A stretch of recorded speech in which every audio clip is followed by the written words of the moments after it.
Bueno, les vamos a presentar con mi compañero Wilson Andrés Navas Pinzón el currículo desde la perspectiva compleja e integradora. Acompáñenos en este video. Buenas tardes, el día de hoy vamos a continuar con el documento que la profe Ivette Correa muy amablemente nos otorgó y el profe Cristian pues nos está haciendo desglosar bastantes cosas sobre currículo. Entonces, el día de hoy vamos a hablar desde el currículo desde una perspectiva compleja e integradora. ¿Por qué se dice integradora? Ya hemos hablado mucho sobre lo multidisciplinar, que es el currículo. ¿Por qué decimos que multidisciplinar? Aquí lo podemos observar en la filosofía, pedagogía, economía, educación, sociología y antropología. Esto quiere decir que abarca muchas cosas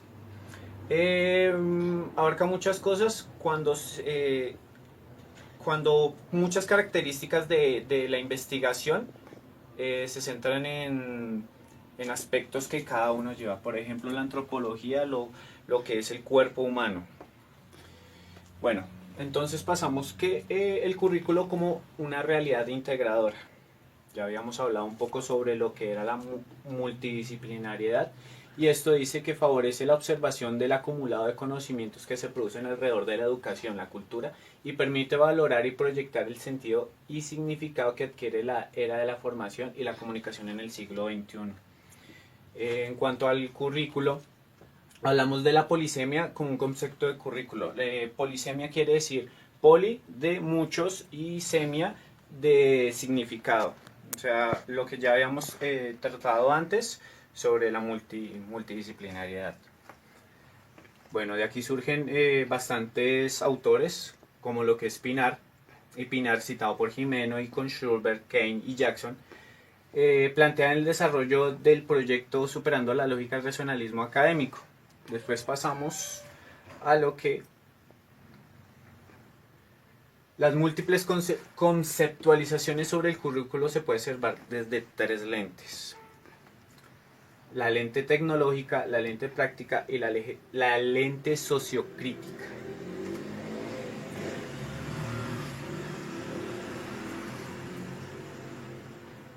No, no, para arriba. No, Alejandra. Eso. Bueno, un autor que me pareció muy interesante fue Bobbitt, que citando a López Ruiz, el estudio del currículo pretende dotar a la sociedad de un sistema pedagógico eficaz para asegurar la regulación presente y futura del comportamiento de los ciudadanos.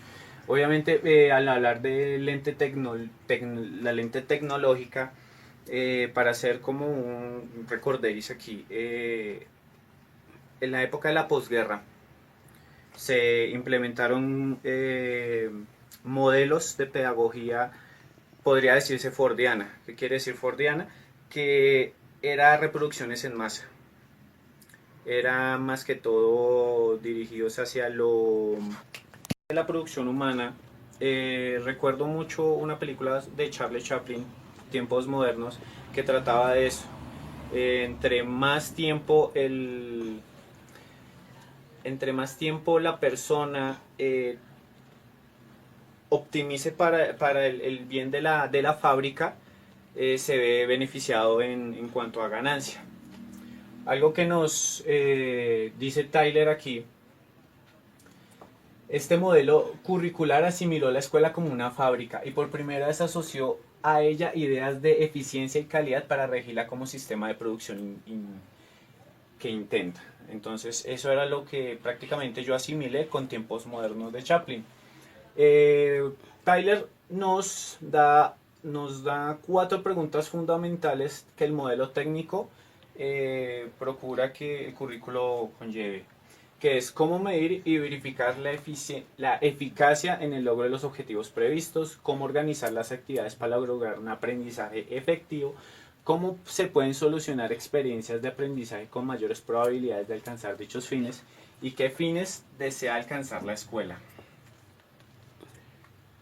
Seguimos acá, listo, más acá, la lógica.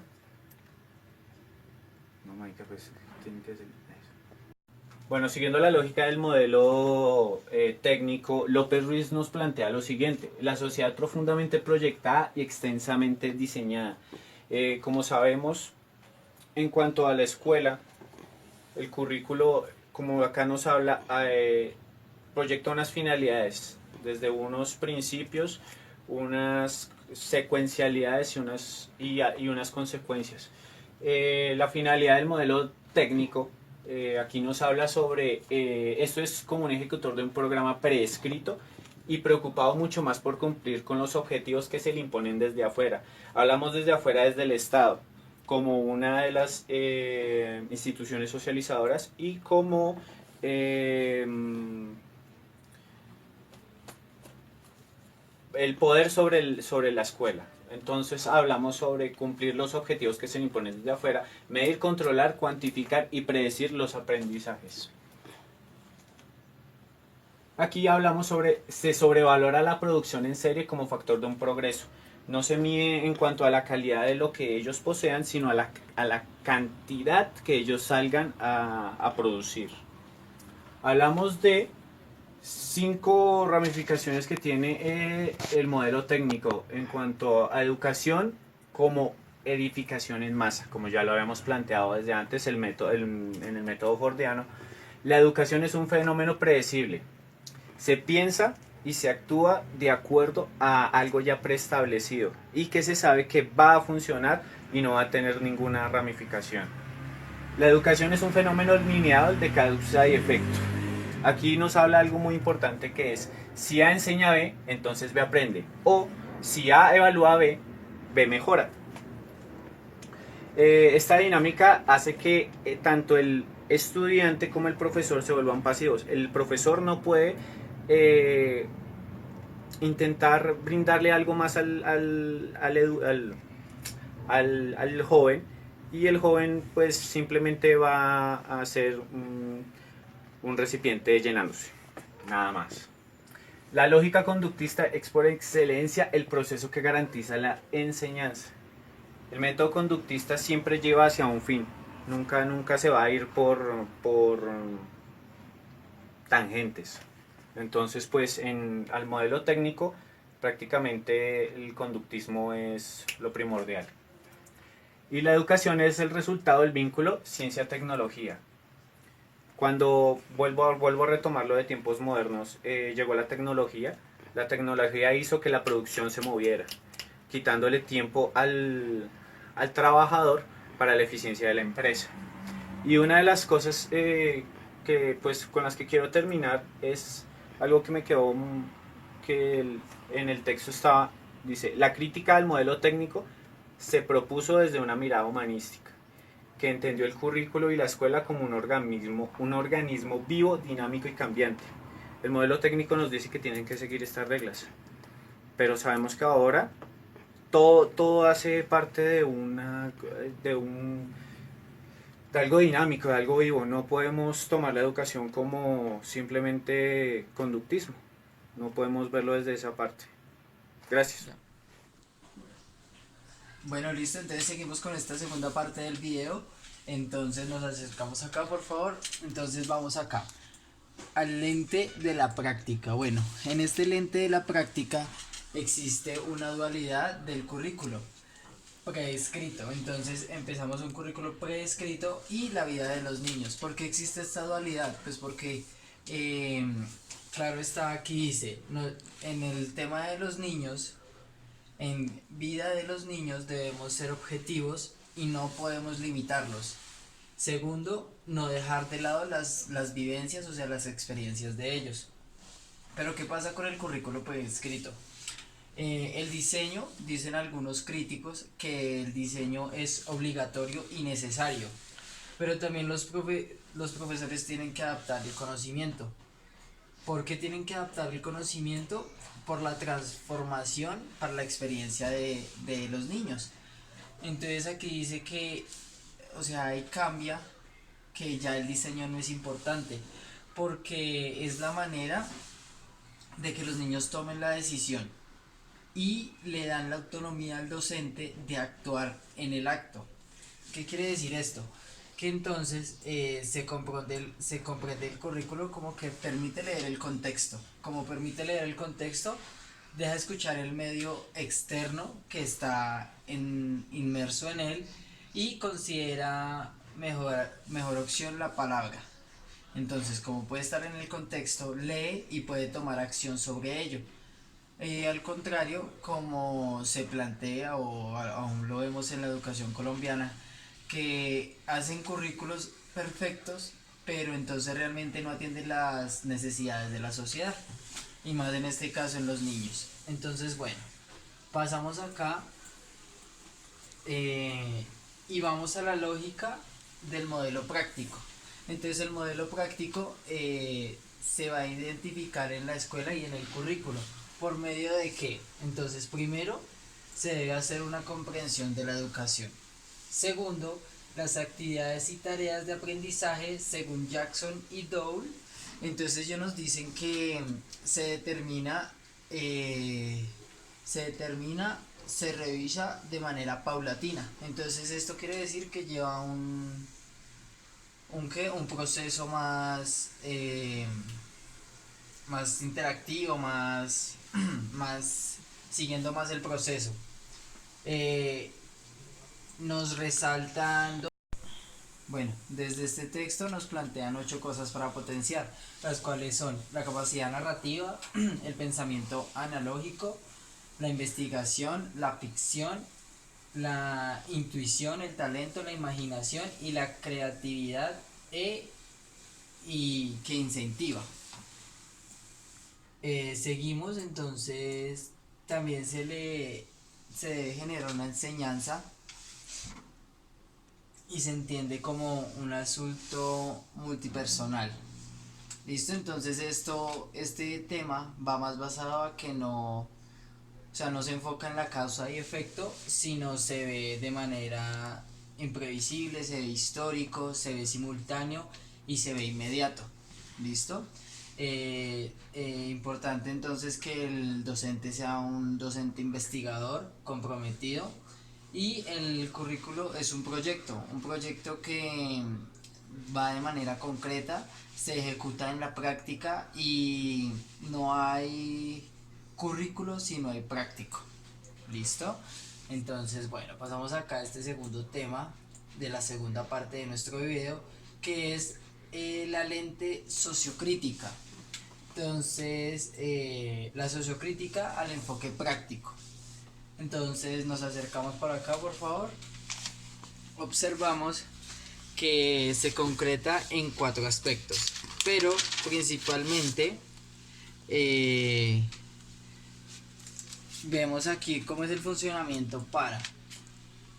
Entonces vemos que estos autores, acá por favor, estos autores, lo que es Apple, lo que es Bourdieu, Pasteur, Guizot, entonces nos dicen que la reproducción del saber, las habilidades y las formas de interpretación social, así como las relaciones características de la vida social entre el Estado moderno. Entonces esto nos lleva a los 4 aspectos con el cual se critica. Uno es el... Listo, entonces en los acuerdos sobre el currículo requiere un marco normativo y teórico orientado hacia la discusión de las decisiones sobre los temas pactados, ¿correcto? Vamos al segundo, que es el diseño curricular prescriptivo deliberativo. Esto nos lleva a que los docentes se reúnen y generan pues documentos y reflexiones, pero estos los archivas, reteniendo una planeación y una discusión pedagógica. El tercero sería el peligro de idealizar el currículo.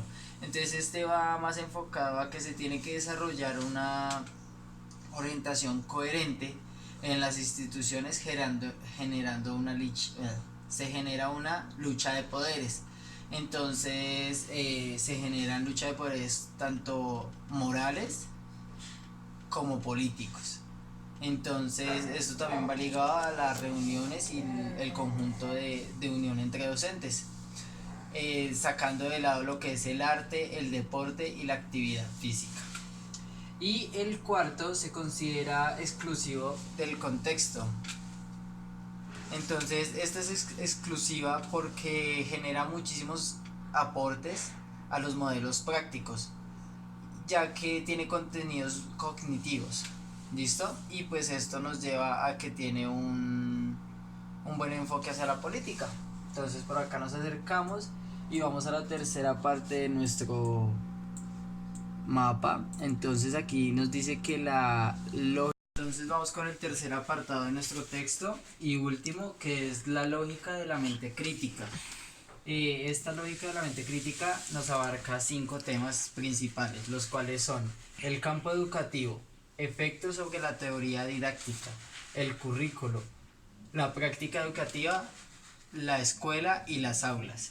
Pero entonces para desarrollar estos 5 temas se hicieron 2 investigaciones. La primera investigación fue producida por Elliot y Kerman y Chemis en la acción y producción. Ellos se basan en la razón, la reflexión, la praxis, volviendo a la reflexión. Entonces nos llevan o sea, pasamos de la teoría a la práctica generando reflexiones. Y la segunda investigación que se realizó, desde donde se piensa hoy la educación, mediante el currículo, la escuela, el aula y la práctica pedagógica. Esta investigación, o lo que nos dicen estos, el señor López Ruiz, y nos dice que la escuela, las comunidades, los profesores deben ser autónomos y deben coger el currículo y constituirlo de manera tal para desarrollarlo en la práctica. Entonces esto nos dice que nos va a llevar a comunidades y generar aprendizajes, que es lo que ellos necesitan en la actualidad. Muchísimas gracias por ver este video.